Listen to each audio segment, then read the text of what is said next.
하나님 아버지, 한 주간을 돌아보며 우리의 삶을 묵상해 봅니다. 하나님이 살아계시다면 어찌하여 나를 돕지 아니하나이까라는 이 처절한 고백이 삶의 현장마다 소리쳐 흘렀습니다. 하나님, 왜 나에게는 말씀하지 아니하고 돕지 아니하니까? 우리가 풀지 못하는 이 쑥스럽게 하나님은 우리에게 말씀합니다. 내 손이 짧아서 너를 도원하지 못한 것도 아니요, 내 귀가 둔하여서 내 기도 소리를 듣지 못한 것도 아니라 너와 나 사이에 그 죄의 담이 있다라고 말씀하는 것처럼 오늘도 우리의 마음속에 하나님과 나 사이에 잊지 말아야 할 그 경계가 꺼져 있고 잊지 말아야 할 다른 것들이 하나님과 나 사이에 있음을 이 시간 고백합니다. 하나님, 아버지 고백하는 심령마다 아버지 이제 하나님의 손이 나타나게 하시고 하나님의 능력이 나타나게 하시고 하나님의 지혜가 나타나서 우리의 모든 삶의 현장 가운데 하나님의 임재를 통하여 구원의 역사, 축복의 역사, 회복의 역사가 일어나게 하여 주시옵소서. 오늘도 지성소를 향하여 달려갑니다. 하나님을 보고 싶어서, 하나님을 만나고 싶어서, 하나님의 음성을 듣고 싶어서 그물을 버려주고 주를 따릅니다.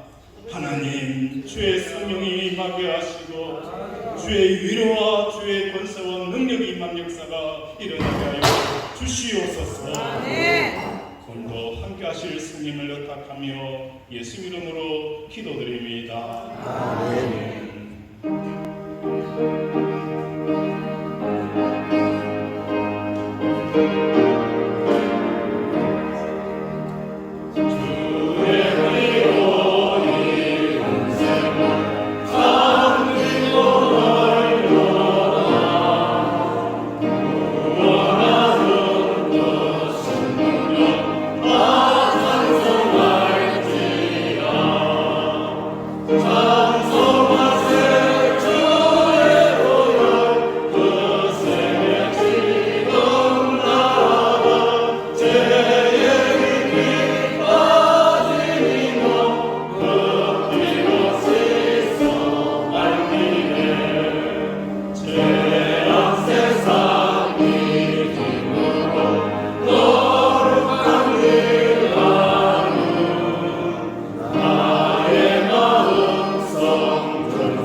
죄를 사하여 주시는 것과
날 아버지 집에 나와서 아버지께 마음을 다해서 뜻을 다해서 하나님께 올려드릴 수 있는 이 예배의 자리로 불러주셔서 아버지 너무너무 감사합니다.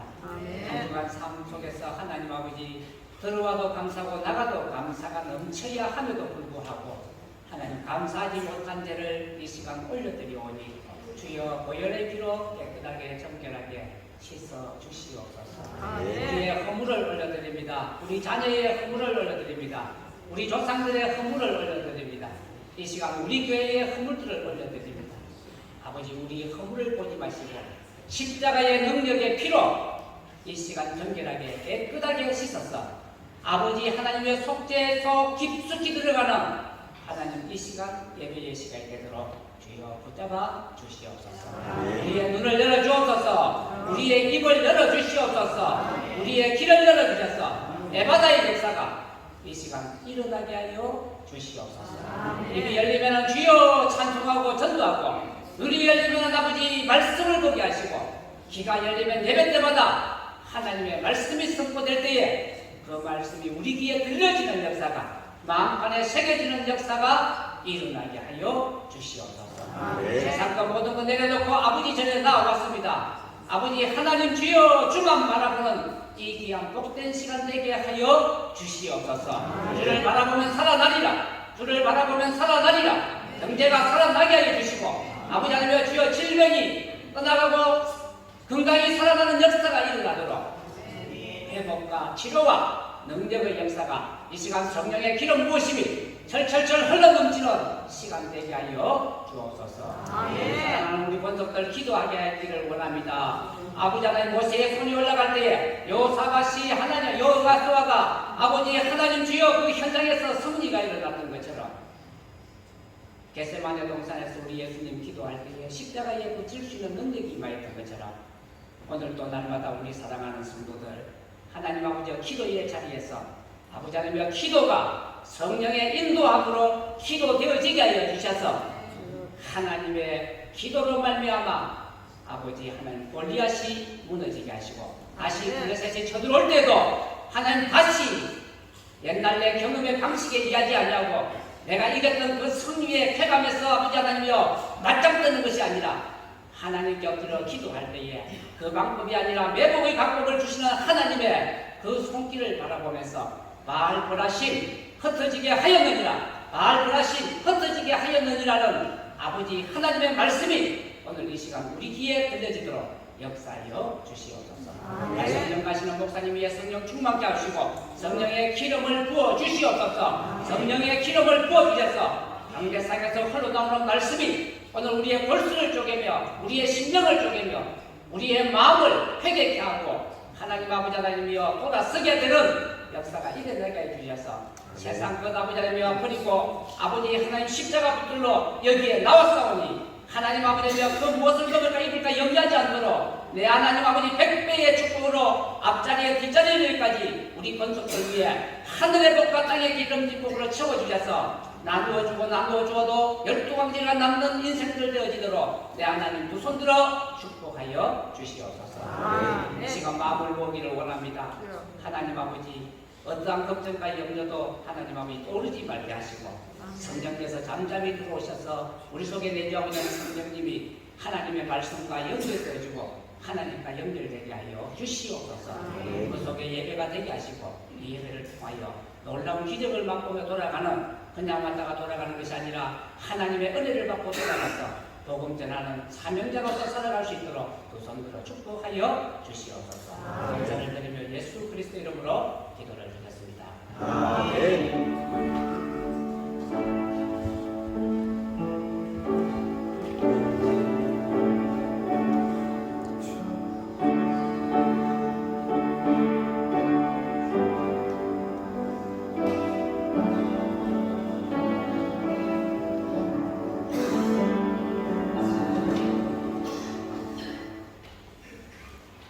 성경 말씀은 디모데전서 1장 18절에서 20절 말씀 전하겠습니다.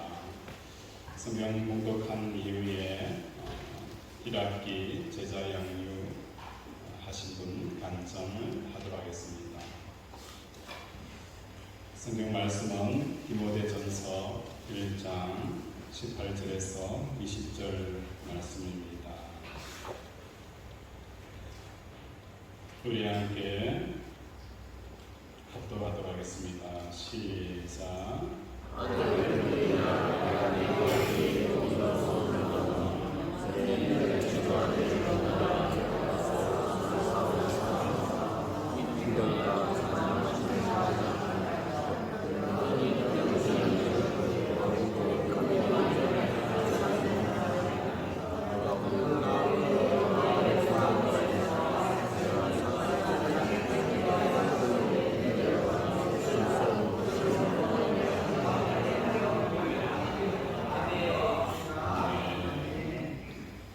이 시간에는 우리 제자 양이요 1학기 마치고 공부한 내용을 가지고 은혜를 같이 나누도록 하겠습니다.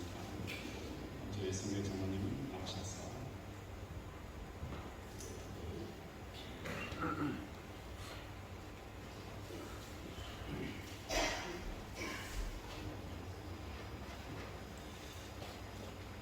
제자훈련 1기를 마치고 제가 간증을 하게 됐는데 참 미흡하더라고요. 들어보시고 같이 은혜 나누고 우리 교회를 다니는 모든 사람들을 우리는 하나님 믿는 사람이라고 하고 또 성도라고 합니다. 저도 예수 믿는 사람으로 세상 사람들에게 예수 믿는 사람들을 말하고 다니고 그리고 또 믿지 않는 사람들에게 한 명이라도 전도하려고 하나님의 말씀을 전하려고 하는 노력을 많이 하고 살았습니다. 그런데 저는 믿음이 약해서 늘 내 삶에 대해서 부끄러움을 가지고 있습니다. 정말 나의 믿음이 하나님의 뜻에 맞는지 이렇게 살아도 천국에 갈 수 있는지 늘 고민하고 있습니다. 예수님께서 말씀하셨습니다. 나더러 주여 주여 하는 자마다 다 천국에 들어갈 것이 아니요 다만 하늘에 계신 내 아버지 뜻대로 행하는 자라야 저를 가리라 라고 말씀하셨습니다. 저분은 기도를 너무 잘하는 것을 보니까 믿음이 아주 좋다. 또 저 집사님은 늘 친절하고 헌신적이기 때문에 믿음이 크다. 또 저 장로는 헌금을 참 많이 하고 해서 믿음이 좋다고 많이 해요. 그런데 이 믿음의 기준이 세상 사람들의 좋은 사람 기준하고 별 차이 없습니다. 그래서 제가 그런 데 대해서 늘 고민하고 저희 믿음에 대해서도 한 번씩 생각하고 있습니다. 제가 믿음을 요즘을 되돌아보면 하나님을 만났을 때, 처음에 만났을 때 그 첫사랑의 그 감동이 지금 없어요. 그리고 그때 목사님 말씀 한 절 할 때 참 마음에 가슴을 울리고 참 그 집에 돌아가서 그 말씀이 생각나고 또 찬양 한 구절 들으면은 정말 목소리 높여 부르고 싶고 또 집에 가서 또 생각이 나고 그랬어요. 그랬는데 또 그리고 새벽기도 가서 기도하면은 정말 회개하며 참 눈물 많이 흘릴 때가 있었습니다. 정말 부끄럽기도 하고 정말 제 사랑 과거를 생각하면 정말 하나님 앞에 제가 너무 죄인이라는 생각도 많이 했는데 지금은 그런 모습이 별로 없는 것 같아요. 눈물도 말라버린 것 같고 또 그런 감동에 대한 것도 참 없는 것 같아요. 그런데 지난 초 6월 달에 우리 제자 훈련 1기 한다고 우리 광고가 나오고 하니까 제가 이 순간에는 한번 제자 훈련을 받으면 조금 신앙이 좀 달라지겠지라고 생각하고 제가 그렇게 달라지겠지 하고 처음에는 그냥 장로니까 체면상 한번 받아야 되겠다 이 생각을 받았습니다. 그래서 우리 김유교 목사님, 그 차한석 우리 장로님, 김용옥 집사님, 그리고 매일 우리 월요일 저녁마다 6월 초에 시작해가지고 만나서 저녁에 또 하고 또 낮 시간에도 우리 하시는 분도 계시다더라고요. 그래서 우리가 저녁에 만나서 우리 같이 예수님이 누구이신지 하나님은 우리를 위해서 왜 일하시며 사랑하시는지를 그리고 우리를 향한 그 계획과 그 뜻이 무엇인지를 서로 배우고 나누고 또 우리가 가지고 있는 신앙의 고민들도 많이 하나님으로 서로 나눴습니다. 하나님 앞에서 부끄러워하는 우리 모습들도 내어놓고 그렇게 서로 나눴습니다. 그런 시간 속에서 아까 소개제가 말씀드린 것처럼 이제 신앙 고민들이 조금씩 해소하는 것을 제가 많이 느끼게 되었습니다. 우리가 세상 사람들과는 함께 살고 있지만 실제로는 완전히 다른 삶을 살고 있다. 한 세상에 있지만 다른 세상에 있는 우리들의 모습을 제가 깨달았습니다. 한마디로 천국의 백성의 삶이 이런 것이 아닌가 저는 생각을 많이 하게 되었고, 또 우리가 예수님 제자처럼은 살 수 없지만 살아갈 수는 없지만 제자된 삶으로서의 어떤 마음을 늘 비전을 가지게 되는 그런 순간이 생겼어요. 제가 우리 같이 있는 분들 중에 저보다 믿음도 많이 있고 또 많은 하나님 체험을 많이 하신 분들, 또 서로가 눈물 흘렸던 이야기를 서로 나눌 때 정말 제가 좀 어떤 면에서는 가식적이지 않았느냐, 내가 사는 것이 정말 이런 모습으로 제가 부끄러울 때가 참 많았고요. 이렇게 나누지 않았더라면 저는 또 잘하고 있는 줄 알고 또 착각도 하고 그렇게 살았을 겁니다. 한 번씩 그런 얘기를 해요. 오번사님 보고 내가 이렇게 살다가 천국 갈 수 있겠나 물어보고 집사람 당신 갈 수 있다고 하면 약간 위로하고 이랬는데 그조차도 참 어리석은 모습이다 그런 생각을 많이 하고 살았습니다. 제가 한 번은 제가 우리 연휴가 있는 대체 공휴일이 있는 날은 제가 모르고 월요일 저녁인데 모르고 제가 안 갔어요. 그 집사람하고 오건사하고 둘이서 밥도 사 먹고 일 다니다 보니까 김영국 집사 전화가 와가지고 집사 장로님 안 오세요? 깜짝. 그런데 제가 평소에는 수요 예배, 금요 철학에 빠져도 바쁘니까 못 가도 되지 이런 생각했는데 그날은 집에 오는 내내 참 아쉽더라고요. 그 시간에 참 은혜 많이 받을 수 있는 시간인데 서로 그 시간에 서로 나누는 그 시간이 참 좋았는데 그 생각하니까 정말 아쉬웠어요. 제가 그래서 여러분 제자 비전 분석 여러분 앞으로 우리가 신앙생활을 또 계속할 것이고 또 우리 평생 죽을 때까지 하나님 자녀로서 살아갈 텐데 우리 하나님 말씀 있는 어느 곳에도 빠지지 않고 찾아가는 그런 지혜로움으로 살아가기를 간절히 바랍니다. 또 특별히 여러분들 제자 훈련이라든가 성경 읽기라든지 이런 곳에 여러분들 많은 관심을 가지고 항상 그곳에서 하나님을 찾는 노력을 게을리하지 않으면 하나님이 우리 삶 속에서 늘 함께 하시고 정말 하나님 우리 삶 속에 어떻게 우리 하나님 있다는 걸 알게 됩니다. 저는 이런 생각이 봅니다.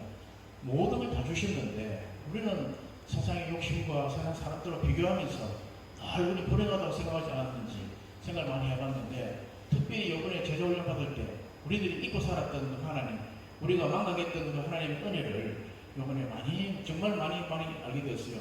이것을 찾는 것이 우리 하나님의 은혜를 알고 찾고 감사하고 기도하고 이런 것들이 우리 제자의 모습이 아닌가, 우리 믿는 사람의 삶의 모습이 아닌가, 천국의 소망이 아닌가 생각을 해봤습니다. 감사합니다.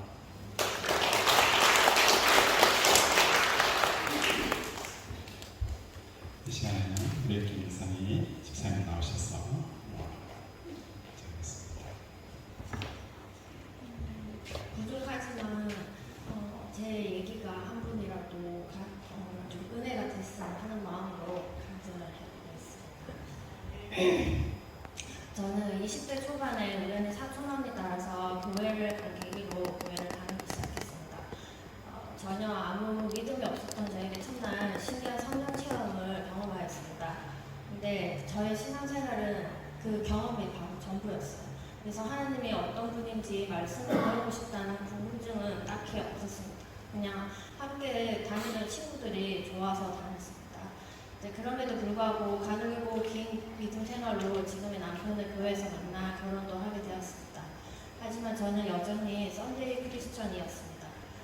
그러다 믿음 생활을 저버리고 10년 가까이 살았습니다. 마음 한켠으로는 늘 불편한 것도 있었지만 시간이 지날수록 그런 죄책감도 사라지고 세상 속에서 잘 살았습니다. 그런데 계속 행복할 줄 알았던 생활은 그렇게 생각보다 오래 가지 못했습니다. 서서히 균열이 일어나기 시작했고 급기야 물이 새기 시작했습니다. 그래서 저는 교회를 다시 가야겠다는 마음이 들었고 그렇게 마음을 먹은 5년 전부터 하나님은 끊임없이 저에게 사람들을 이루하셔서 예배하는 곳으로 다시 오게 인도하셨습니다. 그래서 이곳의 책은 제자비전교에 오게 되었는데요. 처음에는 말씀만 들어보자 하고 왔는데 첫날 저는 정말 깜짝 놀랐습니다. 남편이 이사를 가야 한다고 얘기가 나와서 어디를 가지 되게 막막해하고 있는데 그날 목사님이 여리고성 얘기를 하시면서 이사에 관한 이야기를 하셨습니다. 그래서 한번 좀 더 다녀볼까라는 마음이 들었고요. 사실 내가 깊은 데는 하나님이 궁금하진 않았지만 내가 슬프고 힘이 드니까 붙잡을 게 하나님밖에 없었습니다. 그제서야 이제 저는 하나님이 어떤 분인지, 음성은 어떻게 듣는 건지, 응답은 어떻게 받는 건지 궁금함이 많아지기 시작했습니다.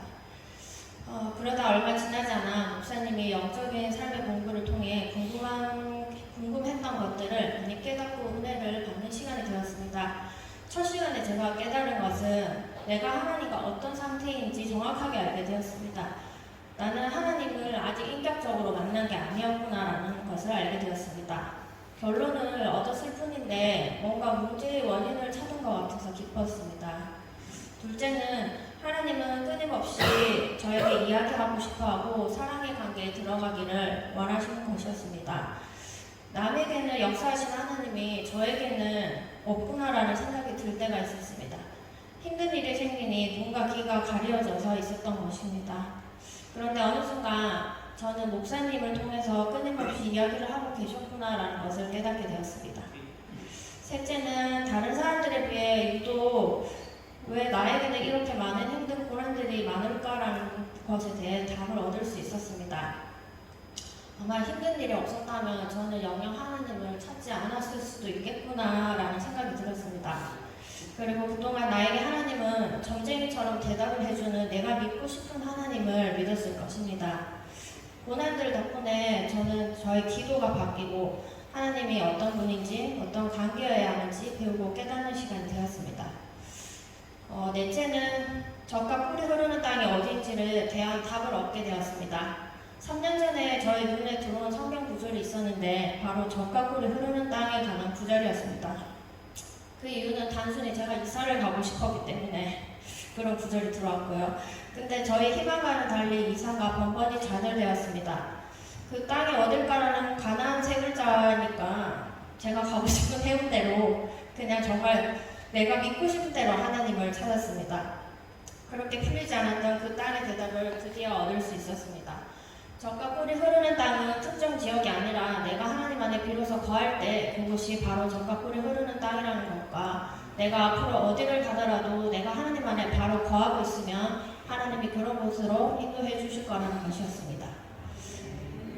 마지막으로 모든 것이 하나님의 은혜일 수밖에 없다는 고백이었습니다.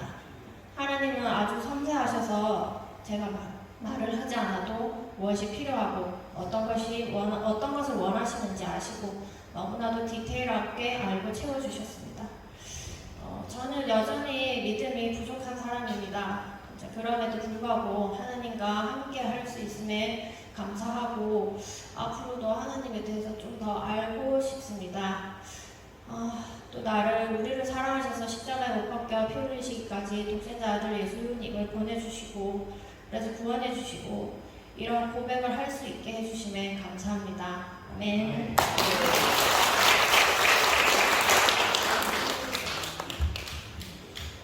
네, 감사합니다. 12수 넘게 빠지지 아니하고 기도하면서 하나님을 사모하는 그 사모만큼 하나님께서 은혜를 주시는 과정이었습니다. 이 학기에도 계속되어지고 또 우리 성경 읽기 공독방도 있고 또 우리 성경의 알아지내라는 과정도 있습니다. 이 학기는 또 많은 성도들이 참석하여 은혜와 변화의 삶을 누리기를 바랍니다. 우리 서로 인사하겠습니다. 사랑하고 축복합니다.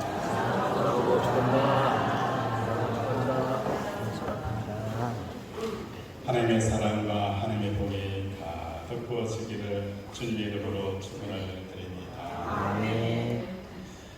하루하루 산다는 것은 어찌 보면 또 싸움이며 전쟁입니다. 직장을 구하는 것도 싸움입니다. 몇백 대의 일의 경쟁을 끌어야만 직장을 얻을 수 있고, 사업을 하는 것도 치열한 싸움을 해야 회사가 생존하게 되어집니다. 자식을 기르는 것도 싸움입니다.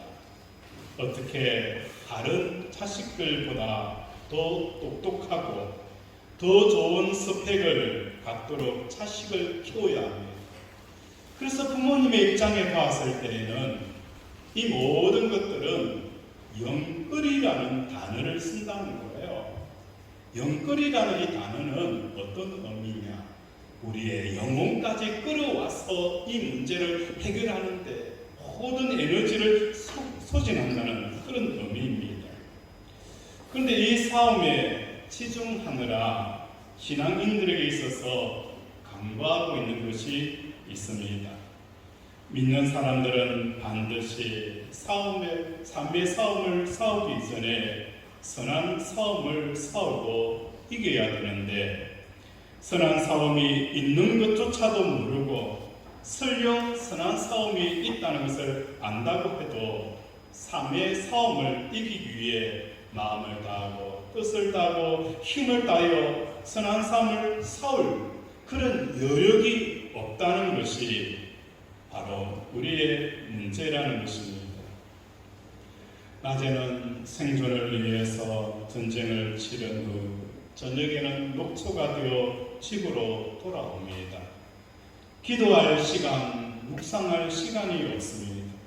그리고 그 전쟁의 후유증을 치료하기 위해서 휴식이나 드라마나 영화, 취미에 빠져서 충전을 하고 있는 내 모습을 봅니다.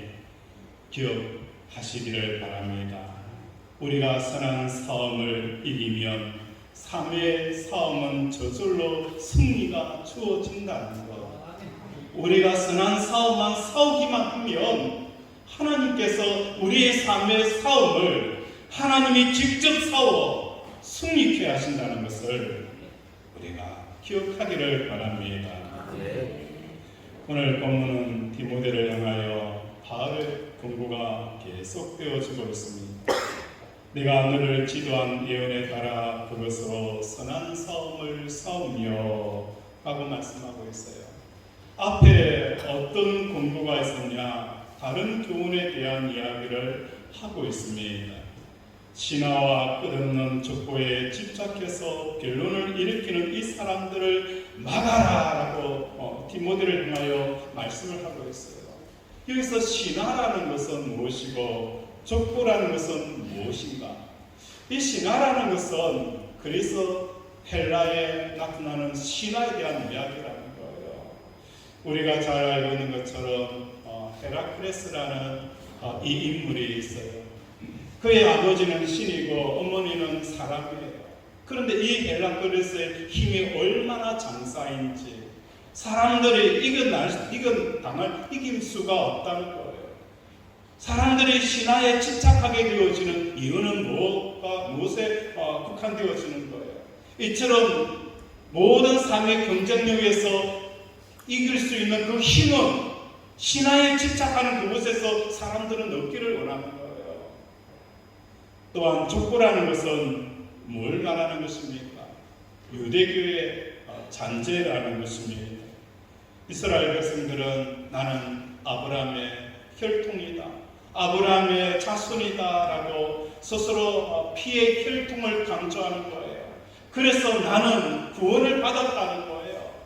아브라함의 자손이기 때문에 나는 구원을 받았다라는 묻어가는 이러한 삶들을 살아가는 것이 신화와 또한 족보에 집착하는 사람들의 특징이라는 것입니다. 바울은 디모데를 향하여 이렇게 말씀합니다. 모든 사람들이 신화와 족보에 창념하여 살아가지만 너는 그것을 의지하지 말고 선한 싸움을 싸워라 라고 말씀을 하고 있습니다. 선한 삶을 살아올 때에 다른 교훈을 쫓지 말라 라고 말씀을 하고 있다는 거예요. 다른 교원을 쫓게 되어지는 이유, 목회자로서 목회를 하게 되어지면 이런 이야기를 들어요. 어느 교회에서 이런 프로그램을 하였더니 성도들의 배가 증가되어졌다.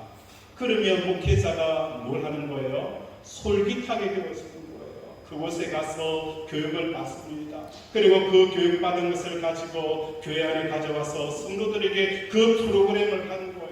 그러면 우리 교회가 2배가 성장되어지고 3배가 성장되어질 것이다 라는 또 다른 교훈, 다른 프로그램을 가져오는 이런 일들이 일어나는 것입니다. 목회자가 목회를 할 때에 오로지 하나의 목적을 가져야 합니다. 그게 뭐냐? 교인들의 마음이라는 거예요. 이 마음이 중요하다는 것입니다. 목회자가 성도들의 마음을 놓치게 되어지니까 하나님의 모든 은혜들을 다 놓치게 되어지는 것입니다.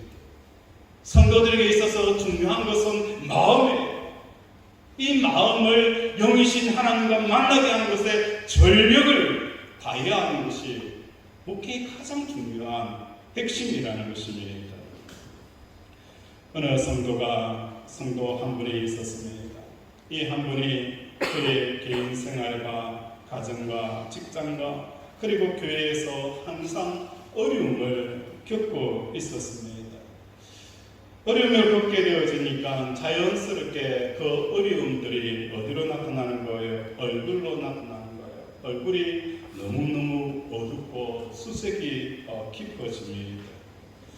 자식의 문제가 생기고 사업의 문제가 생기고 건강의 문제가 생기고 교회 성도들 안에 여러 가지의 문제들이 생겨서 그 얼굴은 온통 어둠으로 가득 찹니다. 하루는 그분에게 이렇게 물었습니다. 당신은 하나님과의 관계에서 마음을 다하여 당신은 하나님을 사랑합니다 라고 진지하게 고백할 수 있습니까? 라는 질문을 던졌어요. 그분이 그 질문을 듣고 의아해합니다. 의아해할 수밖에 없죠. 내가 지금 가정의 문제, 직장의 문제, 교회의 문제가 생겨 있는데 이 문제를 뭘로 묻는 거예요? 핵심을 물을 때에 당신이 진정으로 하나님을 사랑합니까? 라는 이 질문을 받는 것 자체가 너무 의아한 거예요. 그분은 이렇게 물었습니다. 아무도 그런 것에 대해 묻지 않았어요. 하나님과 제 관계를 그렇게 설명할 수가 없어요. 다만 제가 그분께 순종하고 그분을 섬기고 그분을 예배하고 그분을 경외한다고 얘기할 수는 있지만 그분을 사랑한다고 얘기할 수가 없었습니다. 이게 오늘 그분만의 문제가 아니라 우리의 문제라는 거예요. 우리가 하나님 앞에 순종할 수도 있어요. 그분을 섬기기도 합니다. 그분에게 예배하기도 합니다. 그분을 경외하기도 합니다. 그러나 그분을 내가 진정 사랑한다라고 말하지 못하고 있다는 거예요. 이것이 우리의 인생을 뒤죽박죽하게 만드는 가장 근원적인 이유라는 것입니다. 하나님께서 그를 향한 근본적인 목적을 그는 알고 있지 못하는 거예요. 하나님께서 내 인생을 향한 근본적인 목적은 내가 임대해서 전세로 사는 것, 전세에서 집을 사는 것, 매출이 100억에서 200으로 올라가는 것, 그게 아니라는 거예요. 하나님께서 우리를 부르시는 가장 중요한 목적은 사랑의 관계라는 거예요. 그 사랑의 관계가 이루어지지 않으니까 삶이 뒤죽박죽일 수밖에 없다는 것입니다. 시편 23편에 보면 여호와는 나의 목자시니라고 말씀합니다. 하나님과 우리의 관계를 뭘로 규정을 하고 있습니까? 목자와 양으로 규정을 하고 있습니다. 양의 특징은 눈이 어두워서 잘 보이지 않습니다. 그래서 멀리 바라볼 수가 없어요. 그런데 하나님께서 우리를 인도함에 있어서 과제 수행을 주시는 법이 없었어요. 하나님께서 우리를 인도하실 때는 어떻게 인도하실까? 하나님께서 우리에게 이 산 넘어가면은 그곳에 푸른 시내가 있고 푸른 초장이 있으니 그곳에서 우리가 만나자라고 양에게 과제를 수행한 적이 한 번도 없어요. 그런데 이 사랑의 관계가 되어져 있지 않는 사람은 그 삶은 예수님과 목자의 관계성 속에서 목자와 양의 관계가 아니에요. 또 양이라 할지라도 목자의 과제를 수행하는 삶을 살아가기 때문에 그 인생의 무거운 짐에 눌려 살아간다는 거예요. 우리 예수님은 결코 우리를 향하여 과제 수행을 하도록 문제를 내시는 분이 아니에요. 양은 뭘 해야 합니까? 눈이 어둡기 때문에 앞에서 목자의 그림자가 느껴져야 합니다. 목자의 향취와 냄새와 그의 몸짓과 그의 소리가 항상 들려오지 않으면 양은 다른 길을 갈 수밖에 없다는 거예요. 하나님께서 우리를 인도할 때에 과제를 수행하게 하시면서 우리를 인도한 적이 없어요. 그런데 우리는 하나님의 그 민감한 반응을 통해서 그분을 따라가는 것이 아니라 마치 과제 수행하는 것처럼 예수님, 내가 지금 일을 좀 하고 있으니 내일 그곳에서 만납시다. 그러면서 자기 과제를 수행하면서 길을 가다가 결국은 길을 잃어버리는 거예요. 인생에 어디로 가야 되는지, 자식을 어떻게 키워야 되고 사업을 어떻게 해야 하는지 그 모든 길을 잃어버리고 인생의 무거운 짐을 지고 허덕이며 살아간다는 거예요. 우리 예수님은 양의 목자입니다. 1시간 1초라도 그분이 우리 눈에 사라진 적이 없어요. 그분의 채취와 향기는 항상 풍겨오는 거예요. 풍겨올 만큼 가까운 거리에서 우리를 늘 인도하시는 거예요.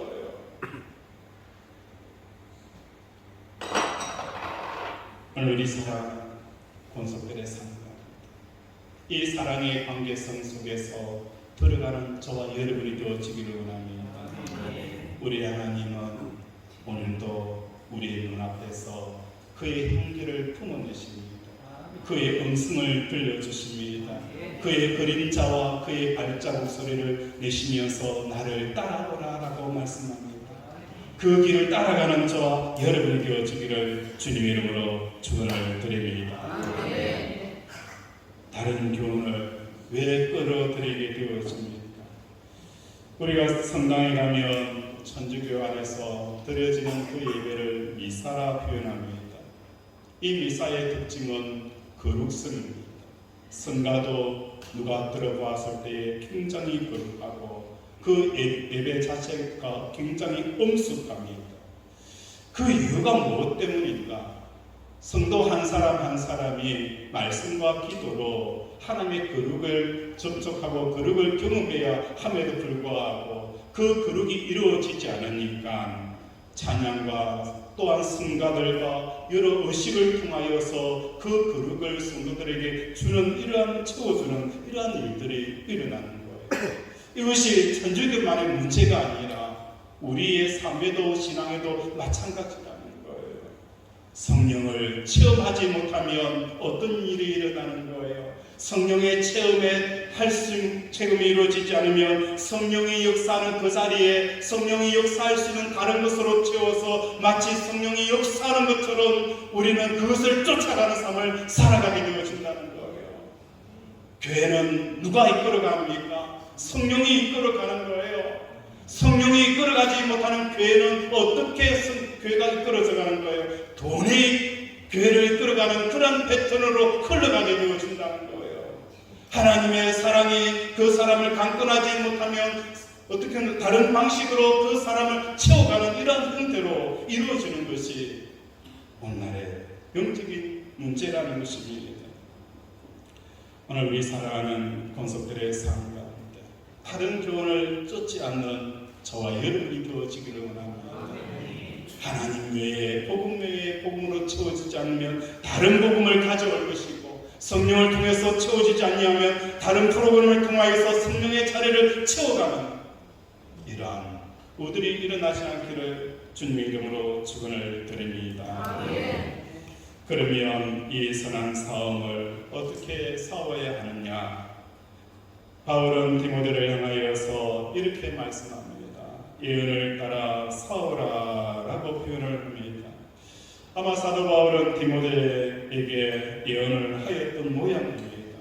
그 예언이 어떤 것인가 성경은 기록을 하고 있지 않습니다.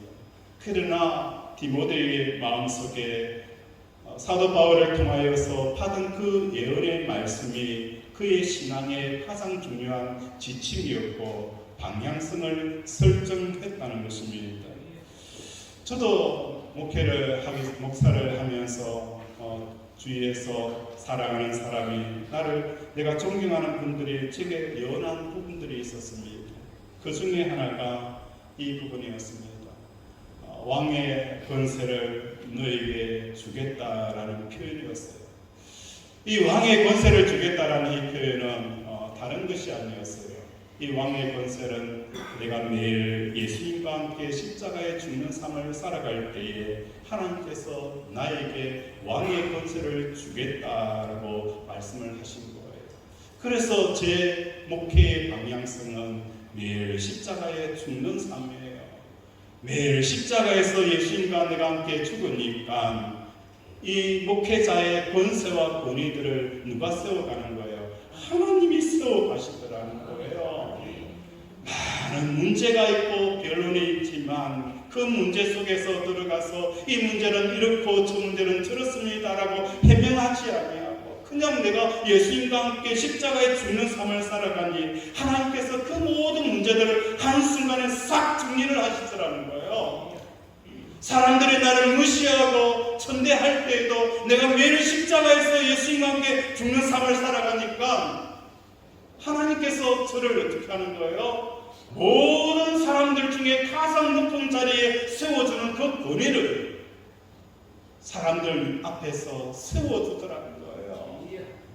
사람들이 무시하고 천시 여겨더라고 내가 매일 십자가에 죽게 되어지니까 하나님께서 보란듯이 나를 가장 높은 자리에 세워주는 그 권위를 세워주는 역사가 일어나더라는 거예요.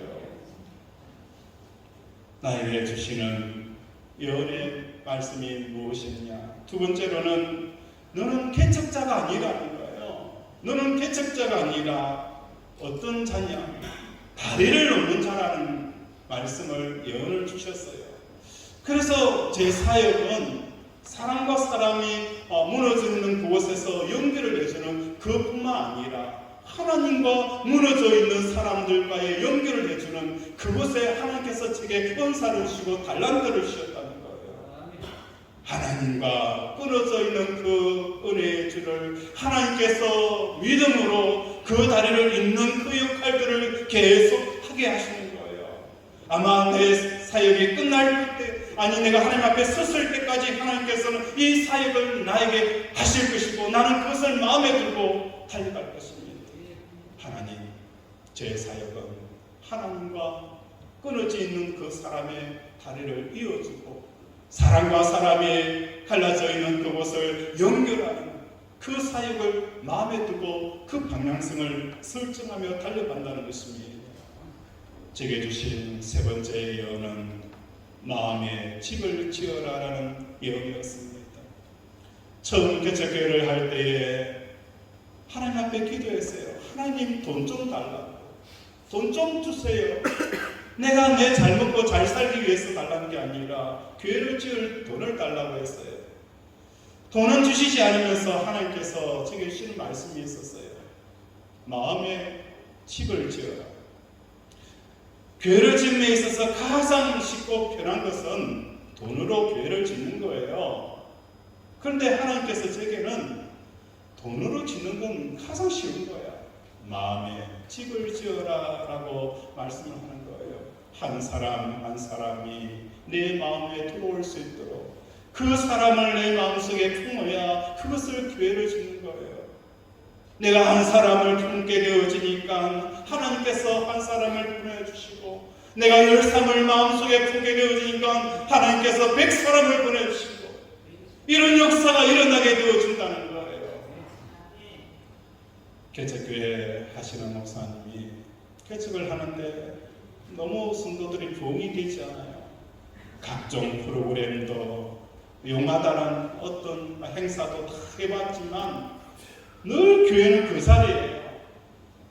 너무 스트레스를 받다 보니까 사모가 쓰러진 거예요. 쓰러져서 사지가 마비가 되어져서 남편 목사가 뭘 하는 거예요?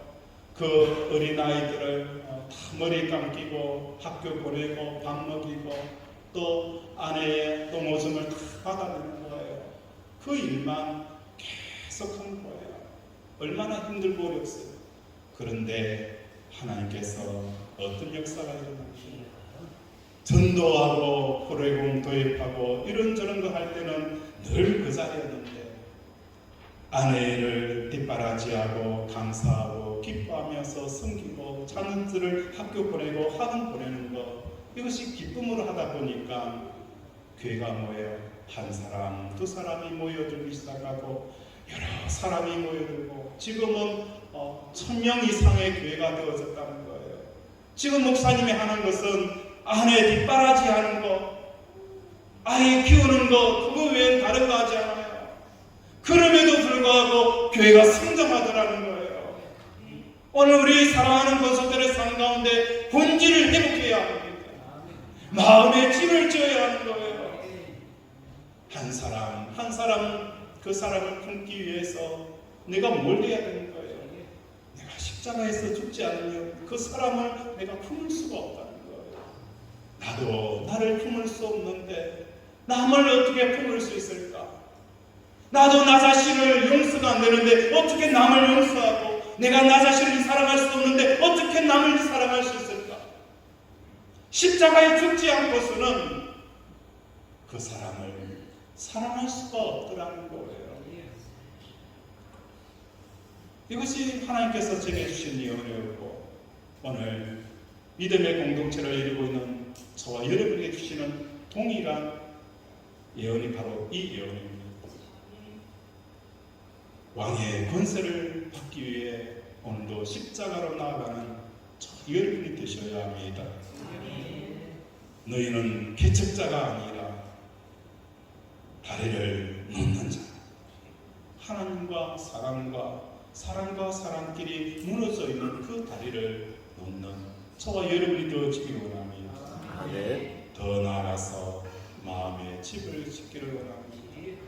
마음을 집어서 그 사람 한 사람이 내 속에 들어올 수 있도록 늘 마음의 집을 짓는 저 여러분이 되어지기를 바랍니다. 선한 싸움이라는 것은 뭘 말하는 것입니까? 끊임없이 하나님과 내 마음속에 간격에 들어와 있는 이것을 제거하는 것이 선한 싸움이라는 거예요. 이 싸움만 하면 된다는 거예요. 하나님과 나 사이에 성도들이 들어있는 것은 뭐예요? 그것을 계속 내 마음속에 지워야 되는 거예요. 목회자와 하나님 사이에 성도들이 들어가 있으면 안 돼요. 목회가 들어가 있으면 안 돼요. 오직 하나님과 내만 들어가 있을 수 있도록 계속 십자가에서 죽는 이 삶을 싸우는 그것이 뭡니까? 선한 싸움이라는 것입니다. 사업장에 나가기 전에 그 마음이 하나님과 마음 사이의 간격을 제거해야 하는 것이 사업을 하는 성도들에게 주는 메시지입니다. 그리하게 되어지면 이 사업장은 누구의 손에 지어집니까? 하나님 손에 지어진 역사가 일어나게 되어지는 것입니다. 흑자에 돌아서게 하는 것이 승리가 아닙니다. 내 사업이 어떻게 하나님 손에 지어질 수 있을까? 내 사업이 하나님 손에 어떻게 지어질 수 있을까? 이걸 고민하고 이걸 연구하고 이걸 위해서 기도하는 저와 여러분이 되어지기를 원합니다. 우리 19절 한번 읽겠습니다. 19절 시작. 믿음과 생각을 가지라. 어떤 것을 양식을 버리고 그 믿음이 하나님의 아사히 18절에 보면 아들 디모데야 내가 네게 이 교훈으로 명하노니 전에 너를 지도한 예언에 따라 그것으로 선한 싸움을 싸우며. 우리가 받은 이 예언, 제가 받은 이 예언, 이것이 여러분이 받은 예언이에요. 이 예언대로 여러분은 뭘 하는 거예요? 선한 싸움을 싸우라는 거예요. 왕의 권세를 받기 위해서 오늘도 십자가에 나아가는 이 예언. 더 나아가서 너희들은 개척자가 아니라 마음을 다리를 놓는 자라는 것. 마음의 집을 지으라는 이 예언을 가지고 너는 끊임없이 하나님과 너 사이에 있는 그 모든 장애물들을 비록 그것이 잔인할지라도 하나님과 나 사이에는 오직 그 간격이 없는 이 싸움을 싸우라. 그렇게 말씀합니다. 두 번째로는 19절에 믿음과 착한 양심을 가지라. 어떤 이들은 이 양심을 버렸고 그 믿음에 관하여서는 파선하였느니라 라고 말씀을 합니다. 여기서 말씀하고 있는 선한 싸움, 뭘 말하는 것입니까? 믿음에 관한 이야기를 하고 있는데 사업이 안 된다고 걱정하는 이유는 사업이 안 돼서 돈이 안 벌리는 상황이 분명히 나를 뭐예요? 불행할 수 있다라는 것을 우리는 뭐합니까? 믿는다는 거예요. 사업이 안 되는 것을 걱정하는 이유는 사업이 안 되기 때문에 걱정하는 게 아니에요. 그 이면은 영적인 문제가 담겨져 있어요. 사업이 안 돼서 돈이 안 벌리는 상황이 분명히 나를 불행하게 할 수 있다 라는 그 믿음이 있기 때문에 우리는 뭡니까? 사업이 안 되는 것을 걱정한다는 거예요. 돈을 못 벌어서 전혀 내 기쁨과 만족과 행복에 아무런 상관이 없다고 믿는다면 돈이 안 벌리는 것이 불행할 이유가 없다는 거예요. 돈을 못 벌어서 내 기쁨과 내 만족과 행복에 아무런 상관이 없다 라는 이 생각이 여러분에 있다면 지금 돈을 벌지 못하는 상황에 대해서 전혀 뭔가 불행으로 여기지 않는다는 거예요. 그런데 우리는 돈을 벌지 못하는 것을 불행으로 여기게 되어진 이유는 무엇 때문인 거예요? 돈에 대한 믿음이 있기 때문입니다. 골리앗과 다윗과 골리앗의 싸움의 현장을 한번 가보면 사울과 이스라엘 군대가 왜 골리앗을 무서워 떨고 있습니까? 하나님을 믿는 것이 아니라 골리앗을 믿고 있기 때문입니다. 골리앗이 나를 죽일 수 있고 이스라엘 나라의 패망을 이끌 수 있고 그러므로 이스라엘 나라의 운명을 좌지우지할 수 있다라고 믿고 있기 때문에 사람들은 사울과 이스라엘 군대는 골리앗을 두려워하고 있다는 거예요. 그 두려움의 정체를 여러분이 바로 아셔야 되는 거예요. 이 골리앗을 두려워하는 것은 골리앗을 믿는다는 거예요. 어떤 골리앗? 골리앗이 나를 죽일 수 있고 이스라엘 나라를 패망시킬 수 있고 더 나아가서 우리가 인생이 끝날 수 있다는 것을 골리앗을 믿기 때문에 사람들은 골리앗을 두려워하는 거예요. 다윗은 어떻습니까? 골리앗을 믿지 않았어요. 어마어마하게 긴 크기와 또한 그 손에 들려져 있는 배틀째 같은 무기들. 그러나 다윗은 그 골리앗을 믿지 아니하고 누굴 믿은 거예요? 살아계신 하나님을 믿은 거예요. 그러니까 골리앗이 전혀 무섭지 않고 물맷돌을 가지고 골리앗 앞에 나아가서 골리앗을 무찌르는 놀라운 역사가 일어난 거예요. 예수님이 풍랑이는 바다를 배를 타고 갑니다. 제자들은 무서워 죽겠다라고 두려웠답니다. 왜 제자들은 그 풍랑을 보고 두려워합니까? 풍랑의 힘을 믿기 때문입니다. 이 풍랑이 이 배를 타게 할 것이고 우리는 그 풍랑에 휩쓸려서 깊은 바닷속에 가라앉아서 숨을 쉬지 못하고 죽을 것이다. 이 풍랑의 힘을 제자들은 믿기 때문에 그 풍랑에서 제자들은 두려워 떨게 되어진 거예요. 그러나 예수님은 똑같은 풍랑 속에 있었지만도 그 풍랑의 힘을 믿는 것이 아니라 누굴 믿은 거예요? 하나님을 믿은 거예요. 그러니까 풍랑 속에서도 뭘 할 수가 있는 거예요? 잠을 잘 수가 있다는 것입니다. 아멘. 오늘 우리 사랑하는 권속들의 삶 가운데 선한 싸움을 싸우셔야 합니다. 아침 일찍 일어나고 저녁에 눕고 수고에 떡을 먹는다 할지라도 하나님께서 여러분의 가정을 열어주지 아니하고 직장을 열어주지 아니하면 다 헛수고라는 거예요. 그래서 우리는 뭘 해야 되는 거예요? 하나님과 나 사이에 끊임없이 자녀가 그 사이에 개입을 합니다. 이 자녀를 어떻게 키워야 하는가? 하나님과 나 사이에 사업이 들어옵니까? 이 사업을 어떻게 경영해야 되는가? 그걸 끊임없이 제거하는 것이 선한 삶을 사는 겁니다. 오늘도 장사를 하여서 많은 매출을 올려야 되는데 이것이 하나님과 나 사이에 끼어듭니다. 이것이 끼어들게 되어지면 우리가 믿음으로 살아갈 수가 없는 거예요. 하나님이 우리의 사업장에 임재할 수가 없는 거예요. 이러한 선한 사업을 싸우는 저 여러분이 되어지길 원합니다. 아멘.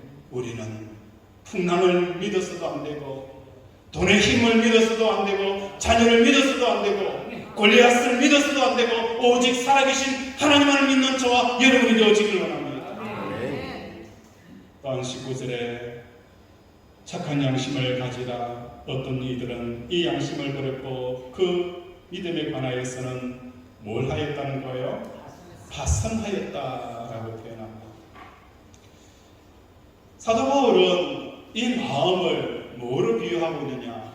배로 비유하고 있습니다. 배라는 것은 바다 위를 다닙니다. 다닐 때에 그 바다 위를 다니지만 뭐가 배 속으로 들어오지 못합니까? 물이 들어오지 않습니다. 물이 들어오게 되어지면 그 배는 가라앉는다는 거예요. 우리가 배처럼 파선하지 아니하고 다니는 것은 우리가 이 세상을 살아갑니다.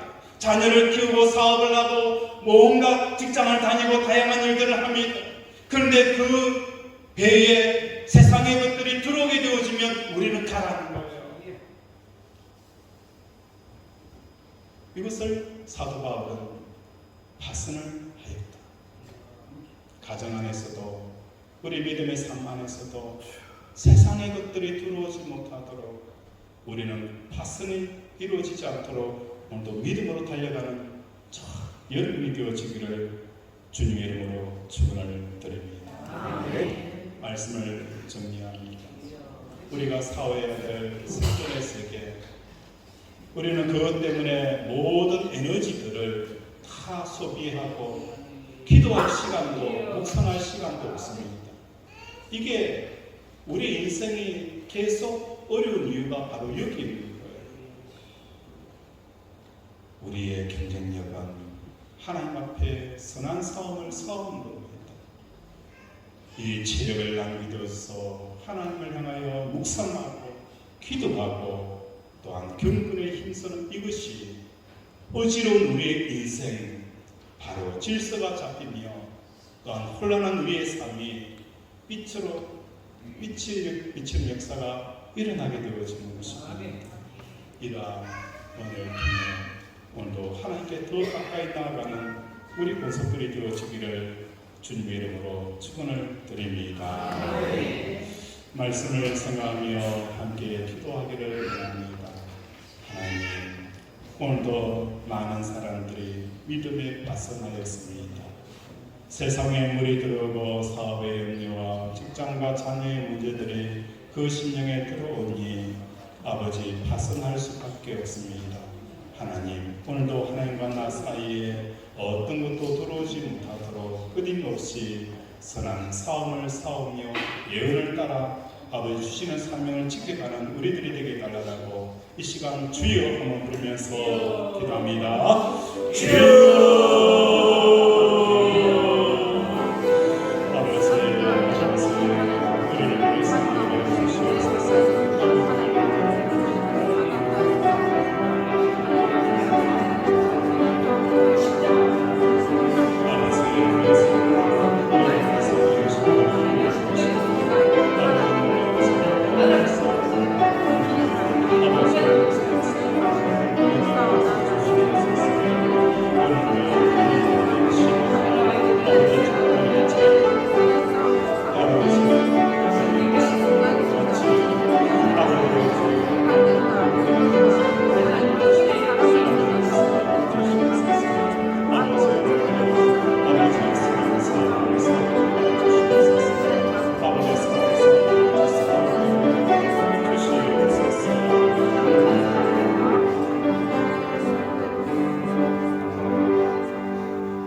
일도 놀라운 일도 아닌 매일 매 순간마다 하나님과 나 사이에 어떤 것도 낄 수 없는 그 간격을 좁혀가는 이 싸움, 이게 선한 싸움이고, 이 싸움을 싸우는 자들에게 하나님께서 그의 가정과 직장과 경영의 도와 자녀와 모든 것들을 하나님께서 책임져 주시는 이 놀라운 경험들을 하게 하여 주시옵소서. 오늘도 우리의 아픈 곳에 믿음으로 손을 얹습니다. 그가 찔림은 우리의 허물 때문이요, 그가 상함은 우리의 죄악 때문이다.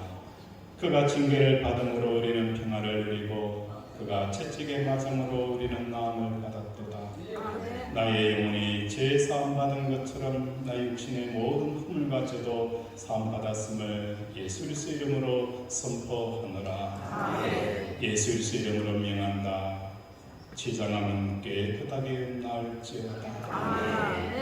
허리 디스크는 치료될지어다. 피부병은 나을지어다. 관절염, 내부종, 우울증, 조울증 떠나가라. 불면증, 불안증, 우울증 떠나갈지어다. 하나님 아버지, 오늘도 우리의 얹은 손마다 성령이 역사하여 주셔서 불러불러 태워주시옵소서. 불러불러 태워주시옵소서. 막힌 것은 들어주시옵소서. 상한 것은 치료하여 주셔서 오늘도 회복의 역사, 치료 역사, 고침의 역사가 일어나게 하여 주시옵소서. 오늘 우리를 치료하여 주시면 감사드리며 예수 이름으로 기도드립니다.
오늘 귀한 예물을 하나님 손에 올려드립니다.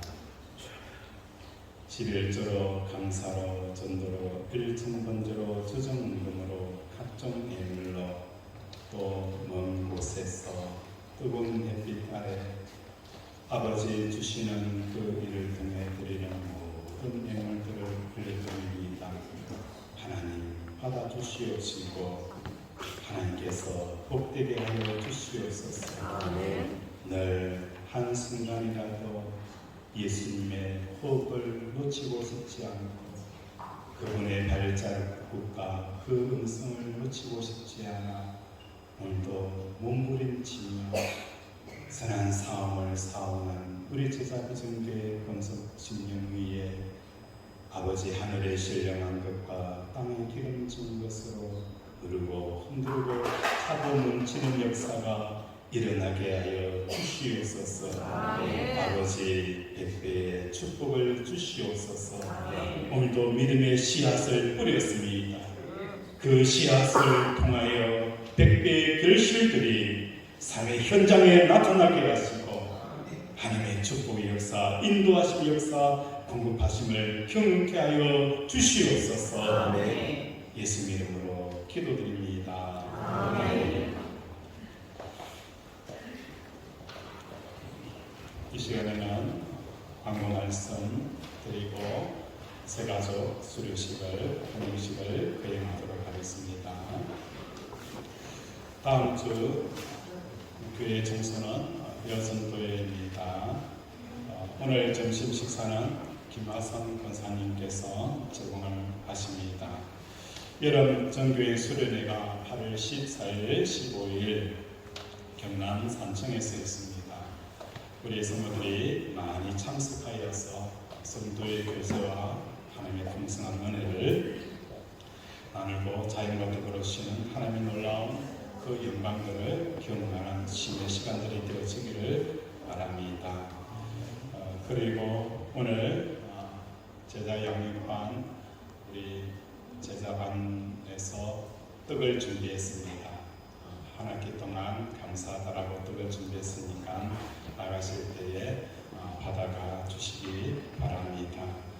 그리고 요르단에서 일을 잘 마치고 돌아오신 임경 교사님 한번 일어서서 잘 다녀오셨다고 그리고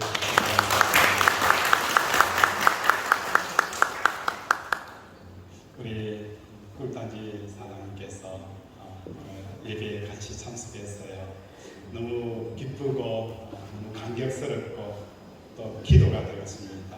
우리 한번 우리 정장구 성도님 일어나서 박수.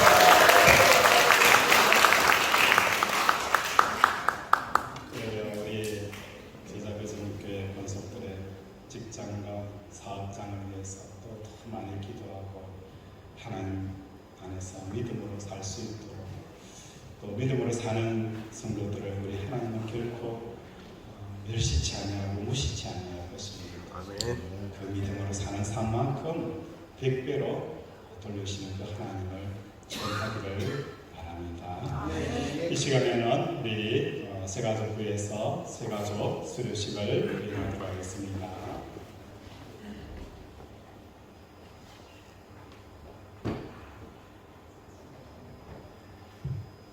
예, 반갑습니다. 지금부터 2023년도 상사부 제1차 제자비전 새가족 환영식을 진행하겠습니다. 자, 제가 호명하는 새가족반 수료생님은 자리에서 일어나 주시고, 자리에 잠깐 일어나 주세요. 이선녀 선교님이십니다. 전도하신 전도자 사모님 박수 좀 주세요. 앞으로 나오신 친구에 계시고요. 저희 사랑의 교제 부탁드립니다. 앞으로 서주시고요. 사모님 가져가는 정장으로 서 계시고요. 여전도에 소속이십니다. 그리고 우리 정덕자 사모님께서 전도하셨고요. 센트럴파크 아파트에 지금 거주하고 계십니다. 기도 제목으로는 하나님을 경외하는 믿음으로 더 굳건하게 세워지게 하시고 특별히 가족들이 모두 구원을 받아서 함께 믿음 생활하며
제자비전교회 새 가족으로 등록하게 하시고 사제교육 잘 받게 하여 주셔서 이렇게 반응을 합니다. 하나님, 젊었을 때는 주의 교회를 세웠던 것처럼 이제 하나님께서 내가 너의 집을 짓겠다, 집을 세우겠다라고 말씀하셨사오니 그 가정의 구원의 역사, 가정의 구원의 역사가 일어날지어다. 어둠의 영은 떠나갈지어다. 미혹의 영은 떠나갈지어다. 오직 주의 영이 그 가정에 임하여서 가정 구원의 역사가 일어나게 하여 주시옵소서. 주 예수 그리스도를 믿으라. 그리하면 너와 내 가정이 구원을 얻으리라. 영적인 구원, 아버지 주여, 경제적인 구원, 아버지 가정적인 구원의 역사가 일어나게 하여 주시옵소서. 그 말씀을 예수 이름으로 기도드립니다. 우리 다 함께 일어나서 배송하고 축복하겠습니다.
여호와는 내게 복을 주시고 너를 지키시기를 원하며 여호와는 그 얼굴을 내게로 비추사 은혜 베푸시기를 원하며 여호와는 그 얼굴을 내게로 향하여서 평강 주시기를 원하노라.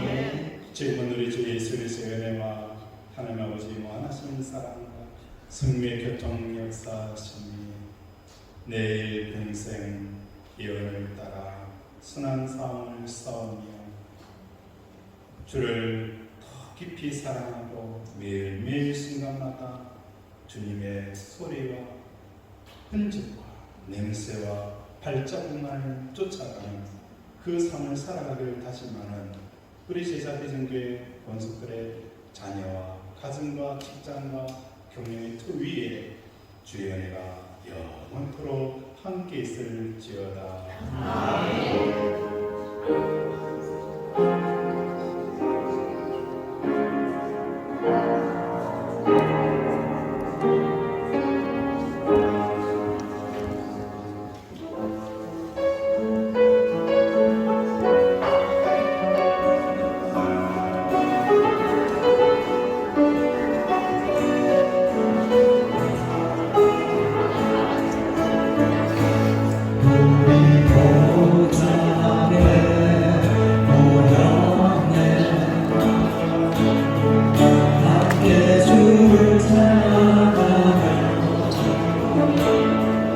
하나님의 사랑 그 아들 주셨네.